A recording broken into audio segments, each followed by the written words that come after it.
ഞങ്ങൾ പെഹൽഗാമിലാണുള്ളത്. നമ്മൾ കണ്ട ഏറ്റവും വലിയ കാര്യം എന്ന് വെച്ച് കഴിഞ്ഞാൽ പ്രതിസന്ധി ഘട്ടങ്ങളിൽ നമ്മൾ കൂടെ നിൽക്കുക എന്നാണ് ഏറ്റവും വലിയ കാര്യം. ഇപ്പോൾ തീവ്രവാദികൾ നമ്മളെ ഭിന്നിപ്പിക്കാനാണ് നോക്കിയത്. മതത്തിൻ്റെ പേരിൽ അങ്ങോട്ടും ഇങ്ങോട്ടും തല്ലാൻ വേണ്ടി അവർ ഭയങ്കര അജണ്ടയായിട്ട് വന്നതാണ്. നമുക്കതൊന്നും ഒരു പ്രശ്നമല്ല. നമ്മളിതാ മതത്തിനപ്പുറത്ത് മതസൗഹാർദ്ദത്തോടെ അല്ലേ നമ്മൾ ഒരമ്മ വെറ്റ മക്കളെ പോലെ നമ്മളിങ്ങനെ കഴിയും. അത് നിങ്ങൾ എന്തുകൊണ്ട് തകർക്കാൻ വെച്ച് കഴിഞ്ഞാലും തകർക്കാൻ പറ്റൂല. അതുകൊണ്ട് തന്നെ കാശ്മീരിൽ ഈ പാവപ്പെട്ട ജനങ്ങൾ ഒരുപാട് പേര് ടൂറിസ്റ്റിനെ ആശ്രയിച്ച് ജീവിക്കുന്ന ഒരുപാട് പേരുണ്ട്. അവർക്ക് നമുക്ക് ഈ പ്രതിസന്ധി ഘട്ടങ്ങളിൽ എങ്ങനെ കൂടെ നിൽക്കാൻ പറ്റുമെന്നതാണ് നമ്മൾ ആലോചിച്ചത്. അതുകൊണ്ട് തന്നെ നമ്മൾ ആ ഒരുപാട് പ്രതിസന്ധി ഉണ്ടെങ്കിലും ഇവരെല്ലാവരും കൂടെ നിന്നു. നമുക്ക് ഒരുമിച്ച് പോകണമെന്ന് പറഞ്ഞു. നമ്മൾ ഒരുമിച്ച് ഇങ്ങോട്ട് വന്നു. നാളെ നമ്മളിവിടെ തിരിച്ചു പോവുകയാണ്. ലിഡാർ നദിയുടെ താഴ്വാരത്താണ് നമ്മൾ ഈ ഒരു സ്ഥലം. തീർച്ചയായിട്ടും നമ്മളൊരു 65-70 ആളുകളെല്ലാം ഒരുമിച്ച് വന്നു.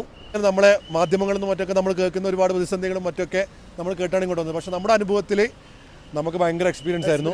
ഇവിടെ ഒരു ബുദ്ധിമുട്ട് വന്നില്ല. ഇത്രയും ഒരു ക്യൂവോ ഒരു തള്ളിത്തിരക്ക് ഒന്നും ഉണ്ടായില്ല. അതുകൊണ്ട് ഇത് കറക്റ്റ് ടൈമായിട്ടാണ് നമുക്ക് തോന്നിയത്.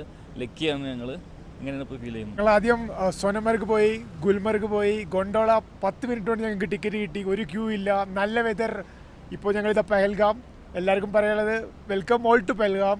Enjoy the weather, paradise of earth. നമ്മൾ ഇങ്ങോട്ട് വരുന്ന സമയത്ത് എന്തുകൊണ്ടും നേരം വൈകും. അതായത് ചെക്കിങ്ങോ കാര്യങ്ങളൊക്കെ ആയിട്ട് നമുക്ക് എല്ലാ സ്ഥലത്തും എത്തിപ്പെടില്ല എന്നുള്ളൊരു വാർത്തയായിരുന്നു നമുക്ക് കിട്ടിയിരുന്നത്. പക്ഷേ നമ്മൾ എന്തുകൊണ്ടും എന്ത് റിസ്ക് എടുത്ത് നമ്മളിവിടെ എത്തിച്ചേരണം എന്നും എല്ലാം കാണണം എന്നാണ് തീരുമാനിച്ചത്.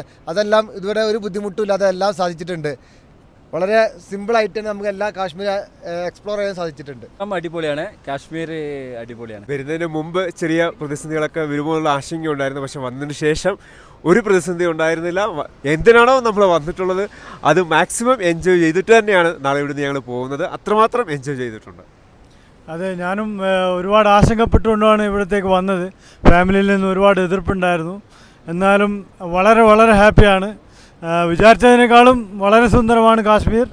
എല്ലാം കൊണ്ടും വളരെ വളരെ ഹാപ്പിയാണ്. അതുപോലെ തന്നെ വളരെ കാശ്മീരിൻ്റെ ഭംഗി നന്നായി ഞങ്ങൾക്ക് ആസ്വദിക്കാൻ പറ്റി. കാരണം എന്താണെന്ന് വെച്ച് കഴിഞ്ഞാൽ സാധാരണ രീതിയിൽ ആൾക്കാർ പറയുന്നത് കേട്ടു ഇവിടെ ഒരുപാട് തിരക്കാണ് എല്ലാ ഏരിയകളിലും ഉണ്ടാവുക. അപ്പോൾ വളരെ തിരക്കൊന്നും ഇല്ലാതെ എല്ലാവിടെയും പെട്ടെന്ന് തന്നെ എത്താൻ പറ്റി. അതുകൊണ്ട് നല്ല രീതിയിൽ വളരെ ബ്യൂട്ടിഫുള്ളായ പ്ലേസാണ്.